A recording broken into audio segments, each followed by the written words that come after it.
تاریخ میں کچھ لمحے ایسے ہوتے ہیں جب ایک فاتح طاقت کی انتہا پہ کھڑا ہو کر انتقام کو نہیں بلکہ رحمت کو چنتا ہے۔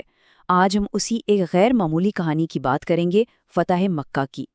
اچھا، اس کہانی کو ٹھیک سے سمجھنے کے لیے ہمیں ایک ایسے سوال سے شروعات کرنی ہوگی جو اس وقت شاید کسی کے وہم و گمان میں بھی نہیں تھا۔ ذرا سوچئے، کیا اس ایک پل کا تصور بھی کیا جا سکتا ہے؟ ایک ایسا لمحہ جو تاریخ کا دھارا موڑنے والا تھا۔ ایک طرف وہ لوگ کھڑے ہیں جو سالوں سے صرف نظریاتی مخالف ہی نہیں بلکہ جانی دشمن تھے، جنہوں نے کوئی موقع ہاتھ سے جانے نہیں دیا تھا نقصان پہنچانے کا۔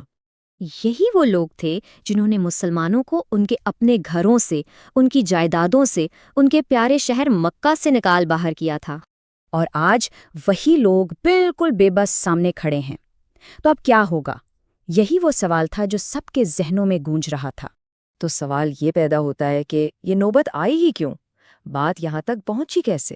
اور اس کی وجہ تھی ایک ٹوٹا ہوا معاہدہ، ایک وعدہ جو پورا نہیں کیا گیا۔ ہوا یوں تھا کہ مسلمانوں اور قریش مکہ کے درمیان ایک امن کا معاہدہ ہوا تھا، جسے ہم صلح حدیبیہ کے نام سے جانتے ہیں۔ اس کا مقصد بالکل صاف تھا، لڑائی جھگڑا بند کرنا اور امن قائم کرنا۔ اس معاہدے میں عرب کے قبیلوں کو یہ آپشن دیا گیا کہ وہ چاہیں تو مسلمانوں کا ساتھ دیں یا قریش کا۔ اور جیسا کہ یہاں دیکھا جا سکتا ہے، قبیلہ بنو بکر چلا گیا قریش کی طرف اور قبیلہ بنو خزاع نے مسلمانوں سے ہاتھ ملا لیا۔ لیکن پھر ہوا یہ کہ قریش کے ساتھی بنو بکر نے مسلمانوں کے ساتھی بنو خزاعہ پر حملہ کر دیا۔ بس یہ اس معاہدے کی کھلم کھلا خلاف ورزی تھی، اور اس ایک حملے نے امن کو پاش پاش کر دیا۔ اب جب معاہدہ ٹوٹ گیا تو انتقام کا راستہ تو بالکل صاف تھا، ہے نا؟ لیکن پیغمبر اسلام صلی اللہ علیہ وآلہ وسلم نے ایک بالکل الگ راستہ چنا، ایک ایسی حکمت عملی جس کا مقصد خون خرابہ کرنا تھا ہی نہیں بلکہ امن کو مستقل طور پر بحال کرنا تھا۔ 10,000 صحابہ کا ایک لشکر تیار کیا گیا۔ یہ اتنی بڑی تعداد تھی، اتنی بڑی کہ اس سے پہلے عرب کی سرزمین نے شاید ہی ایسی کوئی منظم فوج دیکھی ہو۔ اس پوری اسٹریٹجی کے 3 بنیادی حصے تھے۔ پہلا قدم ایک ایسی زبردست فوج جمع کرنا، یعنی یہ 10,000 کا لشکر۔ دوسرا قدم اس ساری تیاری کو بالکل راز میں رکھنا، آخری لمحے تک، تاکہ دشمن کو سنبھلنے کا موقع ہی نہ ملے۔ اور سب سے اہم تیسرا قدم، جیت ایسی ہو کہ خون کا ایک قطرہ بھی زمین پر نہ گرے۔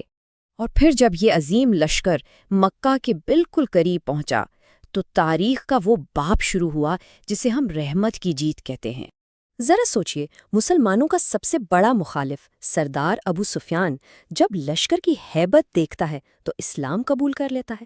اب بدلے میں اسے ذلیل نہیں کیا جاتا، نہیں، بلکہ پیغمبر اسلام صلی اللہ علیہ وآلہ وسلم اس کی عزت کو اور بڑھا دیتے ہیں اور اعلان کرتے ہیں جو ابو سفیان کے گھر میں داخل ہو گیا اسے امان ہے۔ یہ رحمدلی کا پہلا اور کتنا طاقتور اشارہ تھا۔ اس کے بعد آپ صلی اللہ علیہ وآلہ وسلم کعبہ میں داخل ہوئے، وہی مقدس جگہ جو اس وقت 360 بتوں سے بھری ہوئی تھی۔ اپنی چھڑی سے ایک ایک بت کو گراتے ہوئے آپ صلی اللہ علیہ وآلہ وسلم نے وہی تاریخی الفاظ دہرائے جو قرآن میں ہیں، حق آ گیا اور باطل مٹ گیا۔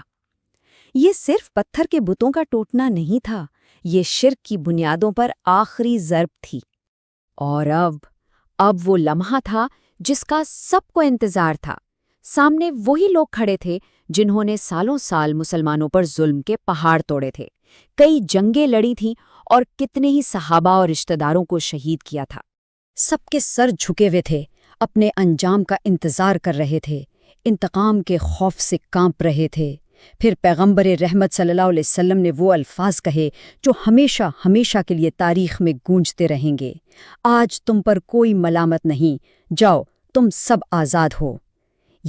یہ انتقام نہیں تھا، یہ اصل فتح تھی، ایک فاتح کا اپنے سب سے بدترین دشمنوں کے لیے عام معافی کا ایسا اعلان جس کی مثال نہیں ملتی۔ اس ایک فیصلے نے صرف دلوں کو نہیں جیتا، اس نے پورے جزیرہ نما عرب میں ایک نئے دور کا آغاز کر دیا۔ اس کے فوری اثرات کیا ہوئے؟ مکہ اسلام کا روحانی مرکز بن گیا۔ دور دراز سے عرب کے قبائل وفد بنا کر آنے لگے اور اسلام قبول کرنے لگے، اور اس علاقے میں جو پاور بیلنس تھا وہ ہمیشہ ہمیشہ کے لیے بدل گیا۔ تو فتح مکہ کا یہ واقعہ آج بھی ہم سب سے ایک سوال کرتا ہے، طاقت کا اصل مطلب آخر ہے کیا؟ کیا یہ اپنے دشمن کو کچل دینے کا نام ہے، یا اسے معاف کر کے ہمیشہ کے لیے جیت لینے کا ظرف؟